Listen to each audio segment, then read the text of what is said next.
might think that Mercedes would want to forget all about the 2022 Formula One season as it didn't match up to recent performances. But the reality is more nuanced than that. We've come to their UK headquarters to find out how they bounced back and how their team partner, TeamViewer, played its role in connecting up the 2,000 employees around the world and help them find faster solutions.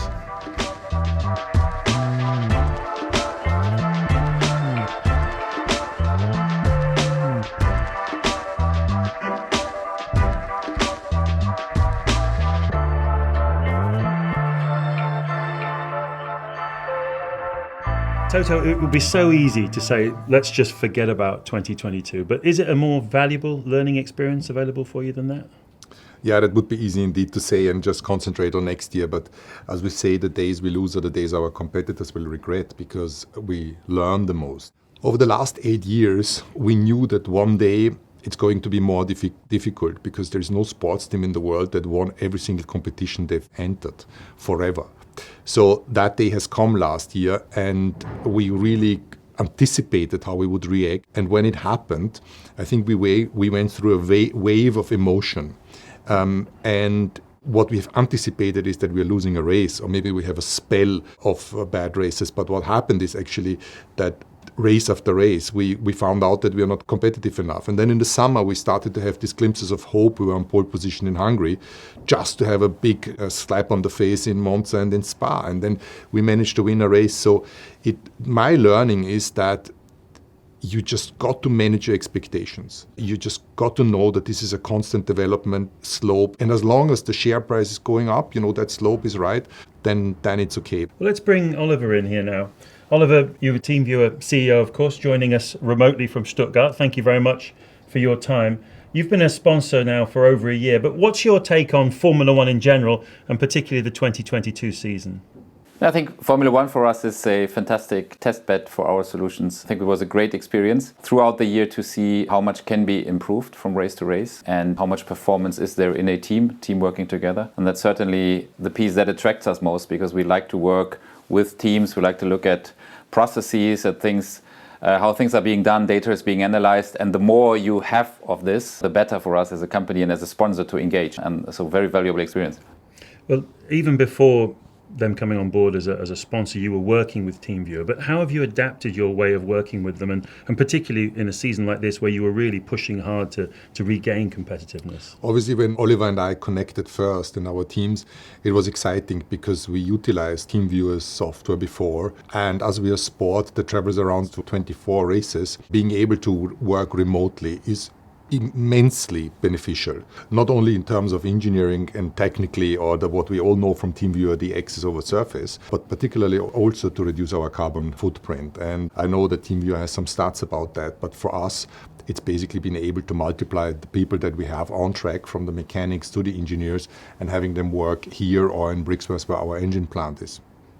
Oliver, back to you. Toto often refers to Formula One as a kind of laboratory, the fastest laboratory on earth. You're currently working on all kinds of interesting solutions for tomorrow. Can you shed any light on any of that for us? What some of the things you're working on? Our thinking is like in two directions always. We try to connect everything that is in an environment, so every device and also every person, to the same platform. So we try to enable remote connectivity in the best possible way. And then we have two ways of thinking. One is operate remotely, as Toto just said, so access to any kinds of machine that is available, and really try to avoid any travel, so to say. So you have the experts in a different place, and you have the best possible knowledge in a central place, and that person with the knowledge is connecting to a machine or any kind of analysis tool. And that's one way where we operate and where we innovate quite a bit. The second thing is where we go into the augmented reality space, into the workflows, where we do a modification of this. We try to bring the information that sits in the central office to the frontline worker. And obviously, in car racing, frontline workers, there are many engineers, mechanics at the car, everybody who's dealing with the car and with the race operations.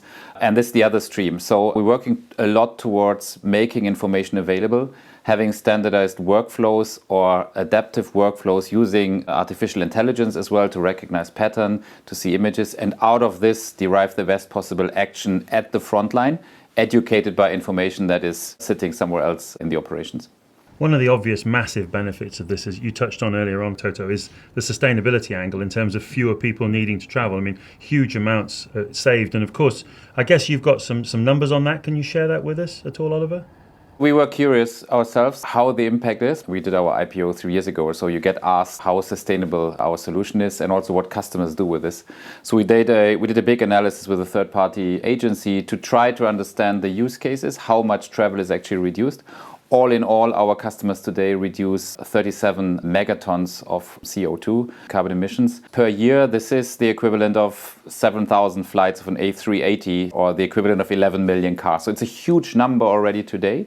And that's just the beginning, because many companies and customers are only starting to think through the remote first operations at the front line. In the office environment, that's clear for everybody. We all do video conferencing and remote connectivity like now. But when you get to the front line where people work with their hands, this is relatively new and there's a very significant additional potential. And Toto, what's the scale of ambition for remote operations in Formula One? What's possible? How far can you go? Well, we are limited by a cost cap, and that's part of making Formula One more variable and attractive. And then obviously you need to save money and you need to save time. And therefore, similar to artificial intelligence or machine learning, working remotely, utilizing those tools is of an immense benefit in a cost cap environment, like Oliver said, for our emissions, but also in terms of how we process our work streams.